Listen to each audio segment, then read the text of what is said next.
Well, hi everyone, good afternoon, and thank you so much for joining us today for our 10,000 Coffees office hour session. Today we're going to be talking about forestry career conversations with Reg Woods, who is with us from Irving Ltd. My name is Natasha Rigo, and I'm the Young Alumni Coordinator with the Alumni Office here at UNB. And we're so excited to have you guys joining us today to chat all about forestry and careers at JDI. So UNB and JDI actually share a strategic partnership, which means that we work together on a number of different initiatives, from research to recruitment, employment, education enrichment. And so it's really exciting to be partnering today on this session as well. So before we jump into the actual discussion today, I did just want to go over a couple of housekeeping items. So we are in webinar mode today, which means that we can't see you or hear you. But at any point in this conversation, if you have a question for our presenter, we encourage you to drop it down into the Q&A function at the bottom of your screen. We will be starting with a presentation, a discussion from Reg, but then we will go into a Q&A period. So any questions you have, we'll try to get to them before the end of this session. And I know some of you submitted some pre-submitted questions as well, which was really great to receive. And we'll get to those as well during this portion of the presentation. So with all that said, it's really exciting to introduce our speaker today, Reg Woods. He graduated from UNB's Faculty of Forestry and Environmental Management in 2003. And since then, he's held his entire 19-year career with JDI as a registered forester. So he's held many different positions over the years, from tree planter to forest operations and sales. And now he's working as the Director of Partnerships and Engagement. So I won't go into too much detail about his current role because I want to share that for Reg. But thank you so much, Reg, for being with us today. We really couldn't put on these events without the support of our alumni, and we're so excited to have you here. So I'm going to hand it over to you, Reg, and we'll get started. Yeah, thanks for the great intro, Tash. And thanks, folks, for jumping on. It's a pleasure to get an hour of your time here and talk about some of the things that that I've experienced in my close to 20 years as an industrial forester here at Irving Ltd. So just to kind of preface the talk and kick things off, I have a couple of slides that I'd like to share with folks here, and see if we can get them to come up. So thanks again, Tash, for the intro. Happy to be here. So Reg Woods, I'm a forester, like I mentioned, with Irving. My current role, it's quite a mouthful, but it's really it's called Partnerships and Engagement, and it's really a lot of communication / public relations work. We'll talk a bit about that as we move through the session here. I'm sure folks will have questions about, how does a forester end up doing a role like that. Very happy to answer anything and all questions that you have, of course, as we move through. But just, I thought I'd share a little bit about myself to kind of kick this off and provide a bit of context. So I'm a New Brunswicker. I grew up in northern New Brunswick in a small town called Perth Andover. Graduated, as Tash mentioned, almost 20 years ago. So I'm about halfway through my career from the forestry faculty. And at that time, it was a 5-year program back in those days. Like I mentioned, almost 20 years with Irving. And I'm really proud of the fact that I work closely and am a registered professional forester with the Association of Registered Professional Foresters here in the province of New Brunswick. I'm actually the vice president of the executive committee. So I've taken some time here to volunteer and give back to the profession after a great career so far. But to set the stage, I guess, for today's discussion, it really started, when I was quite small. You can see a picture there. That's my brother and I on a forest operation in northern New Brunswick in 1987. And what really kickstarted my journey in forestry was my father. My father actually was a UMB grad way back in 1977. And, I just thinking through what I talk about today, a lot of my early memories were with him in the woods, in the forest, at work, like the picture here. And it really solidified, I think, at the time where I was headed as a forester here in the province. I just remember him coming home and my brother and I asking him, what'd you do today, Dad?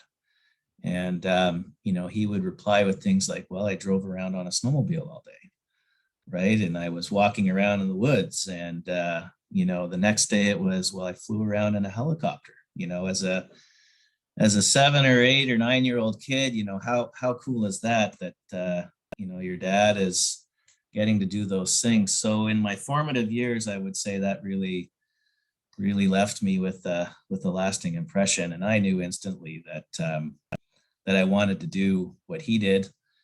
And my brother and I kind of chuckle about it these days. He's a forest technician. He went 25 years ago to at that time it was the Maritime Forest Ranger School. And we both worked in the field ever since, both different types of roles. But, in thinking through what I talk about today, I'm really proud to say that, as a forester and he as a forest technician, that we followed through in those footsteps of my father way back when. And that the joke around the house is, there's been a woods in the woods of New Brunswick for close to 60 years. And so, as a family, I'm quite proud to be a part of that, and proud to shape, really forest management in the province for such a long time. Kind of pivoting to, early stages, UMB, I was every high school guidance counselor's dream. There was no time needed with me. I knew exactly where I was headed after high school. Applied, there was one choice and one application, and it was UMB Forestry, and was successful, obviously. Got in and, had a really great 5 years, amazing faculty, amazing relationships built with fellow students from all over the globe, and a lot of which, those relationships that were formed way back when, 25 years ago, starting in 1998, are kept up today. We're going to have our 20th year class reunion. We're already planning for it next year. I'm really looking forward to that. So, 1998, I start my UMB career, as I called it, and some of you might see it. Got through first year, Forestry 1000 back in those days, and had a good first year. And, what I liked about forestry was I had a job, before Christmas. And that was really the case, every year through. So for 4 straight summers, I knew where I was going, oftentimes in October. So this time in the academic year, I had my plan for the summer all cased out. Excuse me.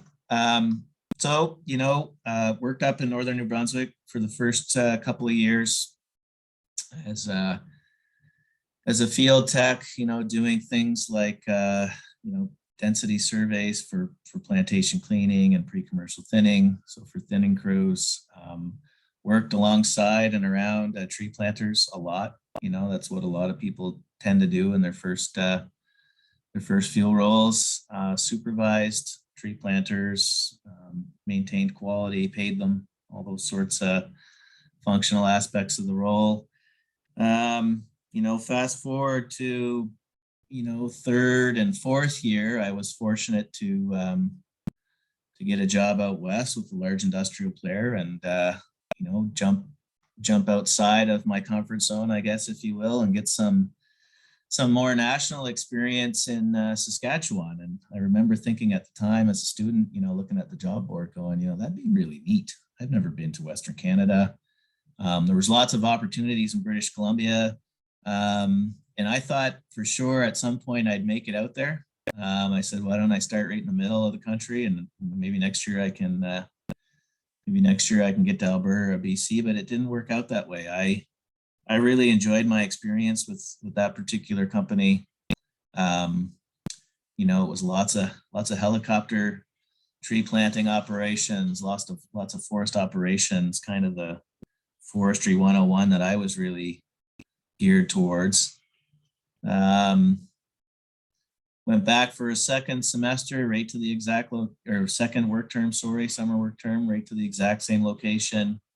And then when I left in August, here's your full-time job offer, Reg. So here I am, heading into 5th year. Got, what I thought at the time was my future all cased out. Back to class, got settled in, and then about November, so about the same time as right now, the forest products market really took a tumble. And so in 2002, leading into 2003, lumber tanked, OSB, building products, really, paper, everything was sort of tanking. And I remember getting an email saying, look, we need to reconsider what offers we put out there. We're going to take your full-time offer and turn it into an 8-month contract. And I remember going, geez, I don't know if I want to go across the country and then not have a job in December, come back to New Brunswick, obviously, and try and figure that all out. And my journey to JD Irving, I tell people this a lot, it's a little bit, I guess, it's untraditional. It's not traditional in the sense of, a lot of people work for them for a few summers. We get to know each other, JDI and the student. There's a relationship, and then there's an offer extended. I really was headed somewhere else, and I had never worked for JD Irving for any summers, nor, just not because of any reason. I just always had what I thought were good opportunities elsewhere. So I remember calling my father, right? He was still employed in the industry. And I said, look, Dad, some of the offers have been, rescinded. Mine's still on the table, but it's a term, it's not full time. What, like any parent and any child relationship, what should I do? So we mulled it over and talked through it. And, at the end of the day, he said, you should apply here, Reg. There's jobs in New Brunswick. You should apply here and give it some thought. So, not knowing that was pretty sage advice, I said, oh, okay, Dad. So, hang up the phone and go about my business, do midterms. And job postings, at that time you looked at a job board, it's still there today. I saw it, the last time I was up. Stand in the job board, and, lo and behold, here's a job posting for JDI. And, lots of opportunity, it seemed, lots of different roles, curious enough. So, heck, I've got lots of experience. It's not with JDI, but I'm going to apply. And, I'll see where it goes. And so I did. I applied and got an interview. JDI was on campus, spent a couple days. We're looking for, at the time, even in a down market, 5 foresters. And I remember having my interview, like any other interview, meeting the folks, talking through my experience, and that went really well, looking back on it. And really fortunate that the person that interviewed me, who I hold the utmost respect for after working with them for 20 years, took a risk. right? Took a risk and hired me because, you know, at this stage, you know, I haven't looked back. You know, I've had a really great career with JD Irving for a long time now. You know, I'm so close to 20, I want to say it, but it's been 19.5 years. And, you know, I don't really think that there's any slowing down. I think there's lots of opportunity here for me still, and for folks of all ages and all educational backgrounds to be involved in JDI.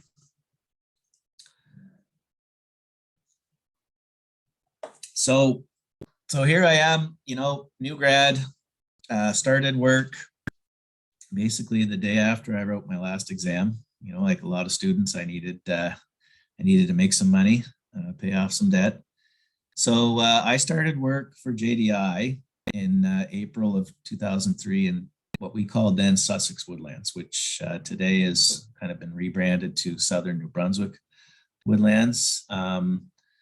So, you know, a stud mill there, wood chips, you know, to St. John, it's close. And in my first role, I looked after silviculture operations. And so that's a very traditional, you know, student role. It's a very traditional first role for full-time staff. You know, you could say that's where people cut their teeth, so to speak, is on silviculture operations. So I was responsible for 100 pre-commercial thinners, and it was contract crews at that time.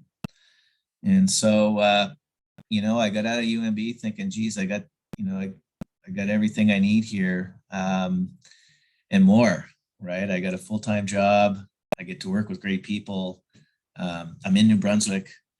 And so that was really the foundational year, right, of JDI. They were, I would say, interviewing me. I was interviewing them, us, I guess I can say now, and really became a fit. So, you know, after the first year, you know, of supervising crews, we got all the acres thinned. The quality was good. You know, it was okay. You know, what's next, Reg? What do you want to do? And I said, well, you know, I'd like to be involved in tree planting. Well, okay, well, we should get you involved in tree planting. And so I did that the following year, and, you know, worked through that. Things went well. And then, you know, after the first year and a half, the first couple of silviculture seasons, so this time after 2 silviculture seasons, and that, you know, be 2004, it was, okay, Reg, it's time to go into forest operations. And that is really what I wanted to do from day one was harvest wood, move wood around the province, work with our loggers, work with our truckers. And so I did that.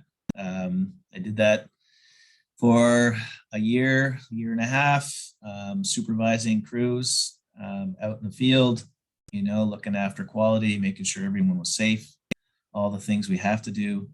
And then a big part of what the job was how do you improve, right? How do you improve the process? How do you hold your log cost in place? And so I really took a liking to that. I got into what we call here at JDI process improvement. So how do you work on a big project to save money? Held a few of those kind of roles for a few years. And then I would say about year 4, year 5 into my career, it was time to take on more responsibility. And I became what we call an operations superintendent. So you have a team now of supervisors who work in the field, supervising the crews, and you're now responsible for the financial statements, you know, things like wood cost, how expensive it is to the mills. You know, you're responsible for the production levels. So did you cut too much of something or not enough of something? Did you do it in the right time? Is it on the right spec for the mills or the customers that want the products? Spent a few years doing that, and then quickly on to another job. And so I won't go through every detail, but for me, I really like and I really enjoy a lot of change. I like to learn quickly. That's my style.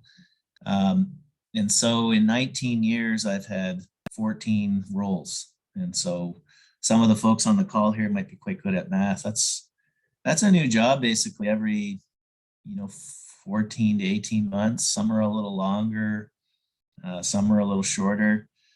But that worked for me. That was and has been really excellent.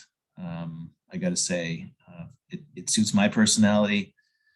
I really love and enjoy the fast-paced environment that we have here in the industry and in the province.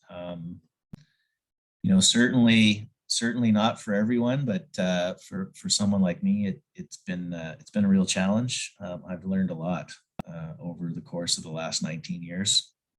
And one of the things I'm really thankful for is the people that I get to work with every day, not just at JDI, but folks in government agencies, folks at post-secondary institutions like yours, like at UNB.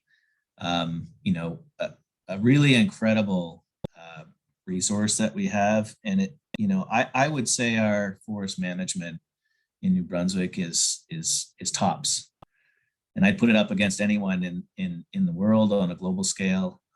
We've got really passionate people at all the companies, really passionate people at government, really passionate educators helping propel folks into the profession. It's one of the perks of being in our industry. It's working with and getting to know all the people who are like-minded, like you and me.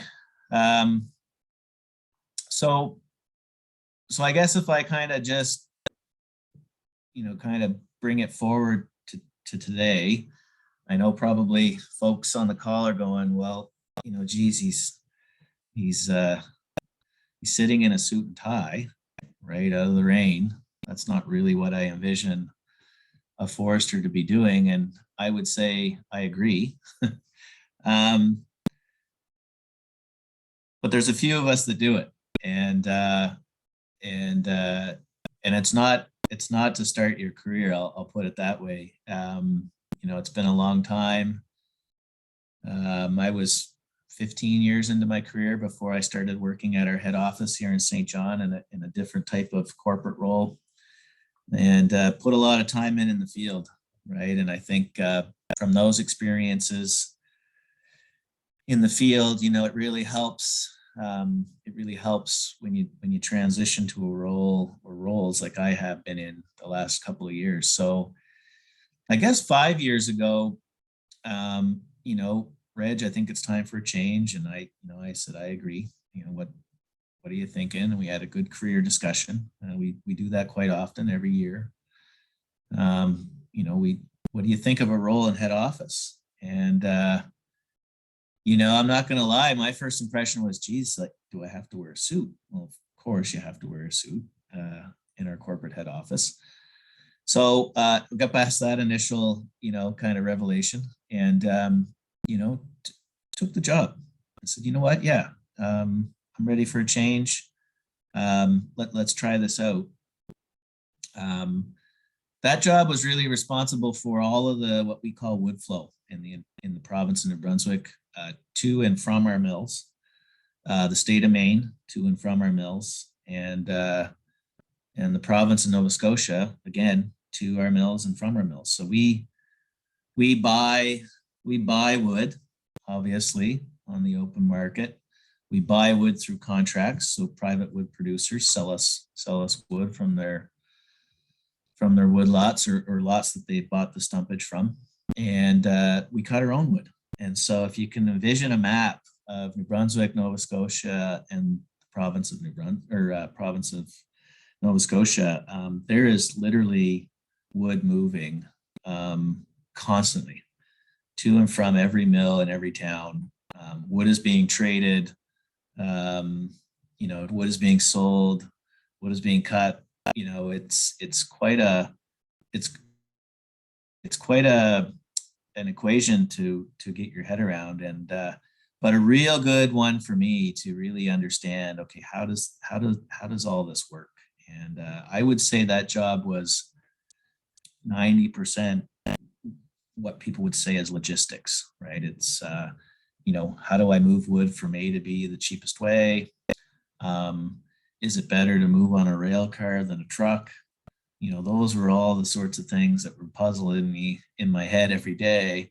But I really learned a lot. And, through those 2 years, I got to work with many of the vice presidents at all the large companies around the province, because we sell wood to them, we trade wood with them. A lot of the senior leaders from all over the province, a lot of the different industrial players, a lot of players in the private industry as well. And I would say it was really the foundation from a career standpoint to the role I'm currently in. And the reason I say that is that the role I'm in today is a lot about, it's really all relationships. And having your little black book, so to speak, already created has allowed me to kind of get moving quickly on some of the files that I work on today. Like I mentioned before, the role is it's the director, we call it, of stakeholder engagement or partnerships and engagement. We work a lot with stakeholders. A stakeholder can be anyone, right? Anyone that has a stake in the forests of New Brunswick. So if you picture, an ATVer or a snowmobiler, a hiker, any sort of outdoor enthusiast, those are stakeholders. Communities that we work in and around, those are stakeholders as well. And my job is really, it was an interesting one and an interesting time to take it on. We were in the midst of the pandemic. It was December of 2020. I remember looking at my boss going, geez, that's going to be tough if the role traditionally has been out talking to people in person. How are we going to do that right in the midst of a 2-year pandemic? Thought about it a bit, and quickly came to the realization that there is a way, right? And the way we tackled it during the pandemic was we went social. And from a forestry standpoint, from an Irving woodland standpoint, no one had ever been in those waters. And but I knew I had to do something, and I knew I had to do it quick. We quickly set up, Irving Woodlands Facebook, Irving Woodlands Instagram, Irving Woodlands LinkedIn. And I remember at the time working with an external consultant and asking the question, how do we build a brand? How do we get ourselves recognized so that we can start talking about all the work that we're doing, all the good work on forest management, all of our practices. And they didn't really provide any insight other than, well, we think you'll be able to achieve, I think it was 1,600 followers on Facebook in the first 6 months. And I just remember thinking, I'm not satisfied with that. I don't think that to be true. I'm going to put some heart and soul into this, and we're going to work hard at it and go at this like a lot of the projects we do. And lo and behold, we had 5,000. So we basically tripled or quadrupled what the industry experts thought. And so, getting a taste of that and getting the flavor for how do we communicate socially about what we're doing, we created a strategy. And here we are, a year and a half, maybe almost 2 years into it now. And I just checked the numbers today, and we've got close to 35,000 followers following our activities in the field. And I'm very proud of that, because that's where a lot of people spend a lot of their time these days, right? And if you asked me even 5 years ago as a forester if I thought I'd be working on creating digital content for social media, I would have laughed. And but here we are. An important aspect of what we do. I think the industry, I think we as part of the industry have to do more. I think it's full steam ahead, getting our message out there, beating the drum, because we're doing great work. we're doing exceptional work here in the province. I'll say it again. I've said it already, but people have to see it. We have to tell our story, and people have to see all the people that work in the forest, right? I get asked a lot of tough questions in my role, as you can imagine, but I really enjoy it, because most of the conversations I have, especially if I can get out in the field with folks, I wouldn't say it's changing opinion, but they're left with a different impression of either who we are as a company or what the industry is actually doing, outside of the city or town that they live in. And so that gives me a good sense of pride and, a sense of achievement that, hey, the work that we're doing is actually, it's paying off, right? It's paying dividends, because you're able to tell your story, right? And people are able to see that the industry has really exceptional talent, really exceptional people, and doing, incredible things, right? Like, again, I'll say it again, world-class operations right here in the province. I think the role that I'm currently in, I think we need more of it. I've noticed a lot of companies jumping on board. Everyone seems to be starting, which I think is really, really great. The more the merrier, as far as I'm concerned. And for me, I think the next 2 or 3 years, it's full steam ahead, with a lot of the initiatives that we've already started. Thinking about, how do I tie up a conversation like this? It all kind of dawned on me just in the last 2 months. Like, I'm halfway through my career, and it's gone really quick. Folks that are on the call, you're just probably getting started. If not, you're coming from another industry and trying something different.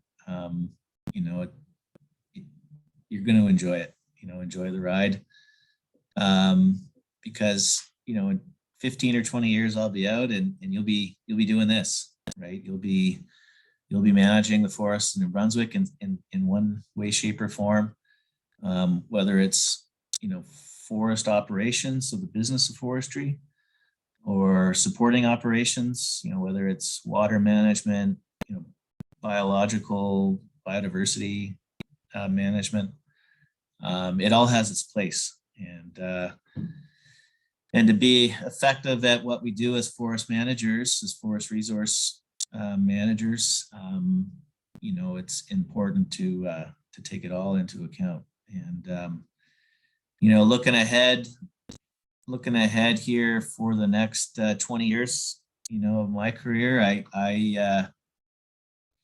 climate, there's no escaping it. I wouldn't be a good forester if I wasn't thinking daily about climate, carbon, those sorts of things. How to do more with less.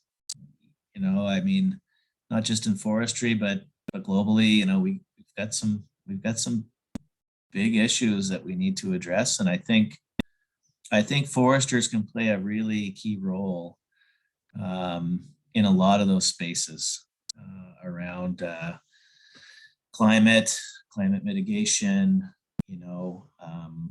technologies to enhance, basically our lives. And, the one thing I know for certain, and I've convinced myself of it, is that our use of wood and wood products, at least in my career, for over 40 years, it's never going away. In fact, I believe it to be more. I could be wrong. I could be completely off base, but I believe it's never less wood. It's more wood. And so we have to get really smart at how we manage forest landscapes. And we have to adapt quickly. The decisions we make today, sometimes you don't realize them for 40 years, in the case of planting trees. So we have to use the best available technology, leverage whatever we can get our hands on to ensure that we're doing all we can for folks that are going to take the reins here in 40 or 50 years. So I think Tash, that's about it for my talk. I know we've got probably 20 minutes or so left of people's time. I'd really like to open up the floor and answer any questions that I can with our time. Absolutely, yeah. Well, thank you so much, Reg, for sharing your career story with us. It's really, really interesting to see that your passion started as a child and that you got involved with a company where you've been able to evolve and change your interests over the years, which I think is really exciting, and not a lot of people have that opportunity. So I think that's probably interesting to the folks on the call to see that, you know, JDI does have those opportunities to grow within the field. And I also think some of the things that you said about, you know, the different types of jobs that are out there for foresters is very interesting, because it looks like it can come in many different faces, shapes, sizes. So yeah, very, very interesting to hear, you know, just your own journey and the different jobs that you've had over the years is very, very cool. So thank you for sharing. I am just going to unshare the screen just for this Q&A portion. There we go. We should be up on screen. Okay, so let's jump into Q&A. I know we had a couple of pre-submitted questions, and one that just came in actually right before the session started. I know you touched on this a bit, Reg, in your discussion, but you might have something extra to add. And this person was asking what made you decide to move from forest operations and logistics over to more of a communications and public relations role. I know you said that you kind of thrive off change and you were ready for a change, but was there anything, you know, else that kind of inspired that move? Yeah, you know, the career discussions are never a one-way discussion. And I think it's important for folks, you know, heading into the early stages of career to know that you're in charge, right? First and foremost. But, you know, there's the employer as well. And, you know, so my career conversations have always been very fluid. You know, there's a lot of ideas. And, you know, over time, I think you get to know where your strengths are. And, you know, one of the things that I really started to understand, I think, in the last 3 or 4 years is the fact that I really enjoy talking to groups, that I really enjoy dialoguing and having good conversations with lots of different folks. And I think that got noticed, right? You know, here's a guy, lots of experience in forest operations, can run a massive operation, no issues there, everything's effective, crisp, cool communication. We have this new opportunity and we don't know who to put in it. And so as an organization, you know, they're looking around at all their people going, who could do it? Who could have all the qualities, who has all the qualities, and who could start a new initiative from scratch. And so that conversation was had, hey, would you be interested in something like this? And, you know, I was 2 years into my previous role, and I said, you know what? Yeah. Right. And so I think one of the things that I could leave with folks on the call, you know, is just be curious, right? Be curious about your career, be curious about what's next. Don't box yourself into what you think is a traditional path. Because, you know, some people will say, well, that, you know, I have this notion of what my career should look like. I thought I did too. I really thought I did too. But here we are, right? Wearing a suit and tie, and enjoying every minute of what I'm doing. So I think it was a combination of timing. I think it was a combination of what my employer was thinking. And at this point in my career, what I was interested in was this, right? Was communicating and trying to develop that that skill set even more, thinking about the next 20 years. Yeah. Well, that's really interesting. And it actually plays into another question that I had for you, Reg, about skills, because you did speak about how you had strong communication skills, and obviously your employer recognized that and saw value in those skills that you had. And so one of the questions that I had for you was, like, what sort of skills do companies like JDI or, other organizations that are involved in forestry, what sort of skills do they value most in new employees from your experience? Yeah, that's a really good question. One I think about a lot, as I talk to students, as I talk to people kind of early in their career. But at JD Irving, I'll answer it from our context. At JDI, what we really look for are we look for leaders. And a few of the leadership qualities that we look for, our communication skills, right, would be the softer skills. I got out of UMB thinking that, hey, I know everything there is to know about trees, about forests, about forest management. But now I'm thrown into these roles where I've got to deal with people every day. Right. Right. And so fortunately for me, it came a little bit naturally, and I was able to work through that. But communication would be a critical one. It seems a bit cliche, but it is. It really is one of the foundational aspects of being a leader at JDI. I like to see curiosity. Right. I really like a curious mind. Right. That signals to me that that there's a lot of thought being put into day-to-day activities. Right. People that question, right, the status quo. Well, why do we do it like that? Right. So when I hear those sorts of things, I go, okay, all right. So, this person may have what it takes to be the next Reg Woods at JD Irving. And so when I'm out talking to students, I'm always thinking about those things and listening, right, for those sorts of things. Analytical thinking, right? Whether you're in the forestry business, the finance world, details matter, right? And I can bring that back to communication again. You can communicate with emotion, or you can communicate with fact. And if you were trying to have a good, strong conversation on a difficult topic, details matter, right? And so that's another skill that we would really look for when we're interviewing, when we're in the field, right, talking to folks that work for us. And I think, Tash, there's no right or wrong answer, but it's a lot of those types. Yeah, for sure. And I think it's sometimes easy in specific fields like forestry, for example, to think, oh, your communication skills might not need to be as strong as, say, if you were in business. But it's so true that those skills that you mentioned are so universal and so valuable in whatever industry you enter. So I think, that's really great advice. And it does kind of also play into another question I had for you, Reg.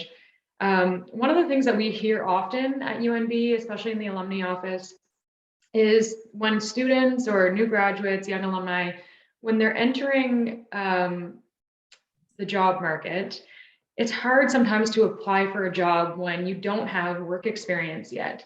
So the question I wanted to ask you is, what sort of examples of like volunteer experience or even project work or extracurriculars could new grads put on their resume to help them apply for a job in forestry and to sort of stand out against others when they might not have actual job experience yet?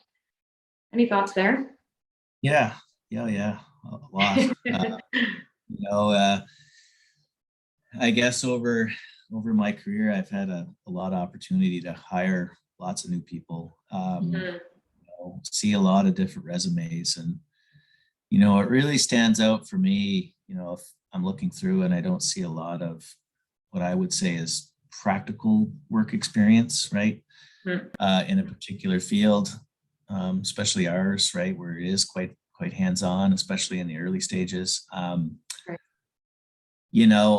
look for volunteer You know, did you take time out of your busy day to make something happen for someone else? Mhm. Right? Because that's time, and it shows that you can juggle a schedule, you can juggle a curriculum, you can juggle a course load. So I look for that. You know, other things I look for is, okay, you know, were they involved in sports, right?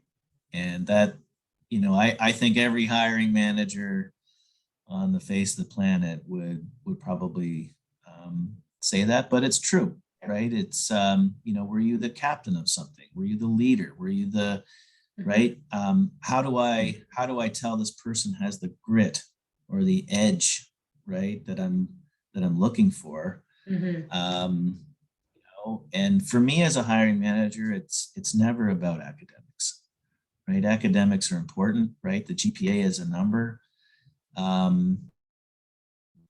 but it's not everything. And so if you can diversify, right, with other experiences that would lead me to believe that you're a team player, that you can balance multiple priorities, those are the skills that I think would help differentiate, right, in a resume pile, if you don't have that practical, you know, 1 or 2 years under your belt. Right. Yeah. Yeah, I think that's some really good examples and advice. And I think even for an example, the folks that are joining us today, I believe that most of them are members of 10,000 Coffees. So even like participating in things like this throughout your time at UNB, and, you know, putting yourself out there to make connections with alumni, with people in your field, like all those experiences really add up and contribute. Yeah, they do. And there's a real powerful, you know, networking is so powerful. And I wish I clued into that earlier on, Yeah. right? Especially when I was at UMB. Mhm. It took me a few years into my career to really grasp that. Yep. But if you're well networked as a student, right, it really bodes well. It does. You know, so I agree. Get yourself out there, Mhm. right? Get out of the comfort zone and be noticed. Yeah. So kudos to everyone here today for putting yourself out there and getting involved in discussions. And yeah, it's wonderful. Yeah. So we did have a question that actually just came in live from Claire. And she's wondering what types of experience and or training would you recommend to someone who's wanting to explore public relations or communications roles that has a forestry or a natural resource background? So what types of experience or training would you recommend for that? Oh, geez. That's a bit of a tough one because I'm learning Yeah. myself. Right. Know, I guess again, you know, I would come back to, you know, this notion of being well networked. If you're well networked, that means you're communicating, right? What I find another important skill is the ability to write, right? I had a UMB prof in forestry that used to tell us in class, you know, if I had more time, I'd write a shorter letter. And, you know, that is something that has always stuck with me to this day. And so the ability to communicate in a clear, crisp, succinct way would really set someone apart. I don't know if there's any particular training or courses that, you know, I could recommend. I think it's a bit of aptitude, right? A bit of tenacity to go after it. For sure. Right. And, you know, like I mentioned before, like, don't say no, just try it. Like, you know, a year and a half ago, like, Reg, you're going to work on Facebook. What do you mean? And so I think as, you know, as humans, we just learn, right? And you learn to adapt. And, you know, I would say to Claire, go for it, right? The biggest thing is to talk about it. You know, if I'm your supervisor and I don't know, then I can't help propel you into that kind of a role, right? Air those things out and work through it with your employer. Yeah, that's great advice. I think a lot of employers are so open to to helping you like grow and evolve in a role. So I know that doesn't necessarily help if you're looking for your first job, but a lot of employers are very eager to, help you with any additional training or Yeah. things like that to help grow. Yeah. I think what really helped me, Tash, getting into this was that I had a good broad understanding of the rest of it. Right. And so, it would be difficult to jump right in. I think you need to actually have some experience to write an article, right? And communicate the story. For sure. So that for me has really helped get up to speed quickly on an unknown world really to me 2 years ago. Yeah. And Claire, I'm sure that Reg would be, I'm going to answer for you, but I'm sure that Reg would be happy to connect with you on LinkedIn after this session, or you can connect with me if you're, just to, chat it out with someone who is working in that particular type of role. So thank you for that question, Claire. We did have another pre-submitted question that I'd like to get to. I believe it might have come from an international student or someone who doesn't live in New Brunswick or isn't from New Brunswick. And they're wondering, how easy is it to find a job in forestry in JDI if you're not a New Brunswicker? Are New Brunswickers typically given priority for those types of roles, or is JDI open to hiring, international students from away? Yeah, that's a great question, and very, very top of mind. The whole industry, not really any industry. I mean, we're just in a battle for talent. People are they're very fluid now. There's a lot of movement. Doesn't matter what field you're in. Forestry. The battle we have is there's a lot of retirements, right? And there's fewer and fewer people getting into the field. It's really our job to make it, to make it sexy again, if you will. Like, people have to understand that it's not people in plaid shirts, right. with a saw in hand. You can do just about any. Look at this. You can do just about anything you want. From an international perspective, we hire from everywhere. We've got folks that work in our operation from Brazil. We've hired foresters from South Africa. We have folks that work in research and technology from China, Mexico. So it's really dependent on the skill set, what roles we're looking for. But no, it's we need folks from all over the globe to run our business. We need folks with PhDs. We need folks with masters. We need registered professional foresters. We need it all. And so we're actively recruiting everywhere, not just right here at home. So that that's a challenge globally, and we're open to anything and everything, right? From an perspective. Excellent. Well, that's great. Good thing to keep in mind for JDI, and keep an eye on their website and when they're hiring. Yes. Yeah. One of the other questions I wanted to ask you, Reg, was about how you balance sort of the workload in your new career with your passion and with burnout. Because I know, especially throughout COVID, burnout has, become a little bit, I mean, it was always there, but people are experiencing it more and more now. Just curious if you have any tips for how you balance those two things. Yeah, this sounds probably silly, but I go to the woods, and so love that. When I have downtime, I like to really disconnect, and so there's a couple of spots where I like to go where there is no cell service, right? You're away for a few days, and you don't have that constant connection to social media, to your inbox. So that for me is what works for me. I don't have one right answer.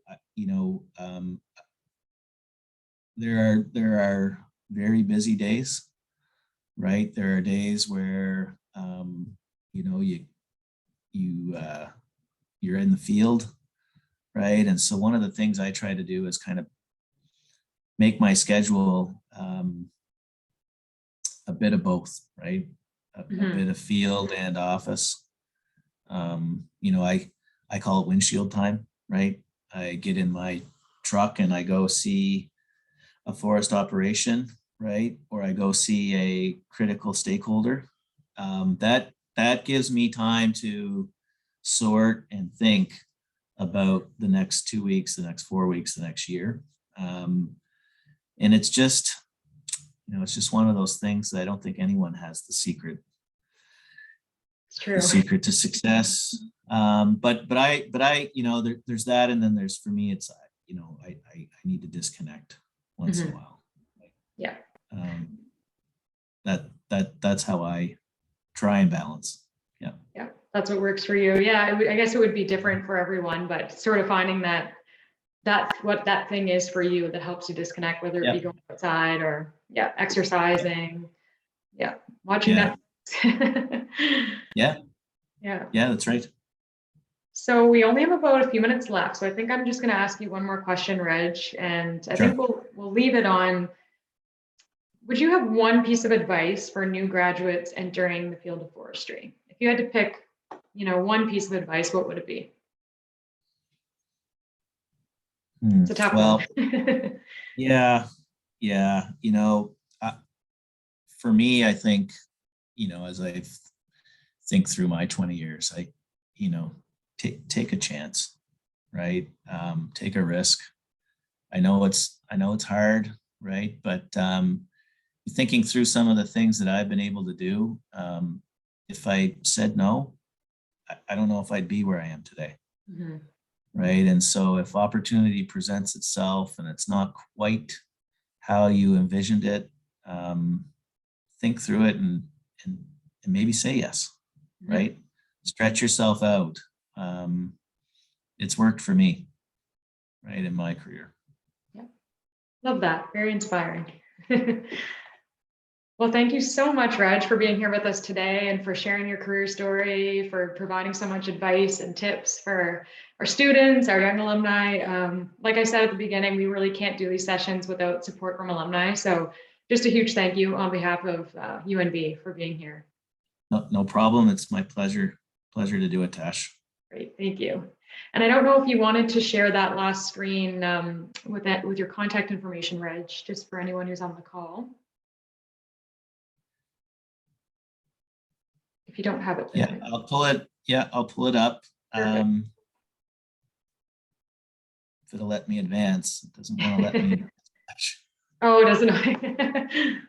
There we go. Okay, so shameless plug for folks on the call, but I'd really encourage you, if you want to learn more about my business, right, about our business here at JDI, get on social, go check us out. Irving Woodlands all the way. For every channel. And no one takes me up on this offer, but I always throw it out there. Like, please call, right? Send me an email, hook up with me on LinkedIn, send me a message on LinkedIn. I'll always reply. I'm curious. I'd really love to talk to everyone who has questions. So as a parting note, that's it. Like, if you have questions, just, I'm here and I'm open. So thank you. Thank you so much, Reg. That's great. If anyone wants to take a screenshot of this slide, or we have recorded this session, so it will be going up on UNB's YouTube channel, and you can watch it back anytime. You can grab Reg's contact information from the recording as well.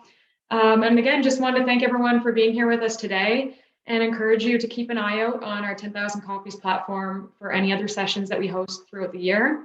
We do plan to do a couple each semester, as well as some career talk sessions talking about networking on LinkedIn and topics such as that. So again, thanks everyone. I hope you have a wonderful day and we'll see you next time.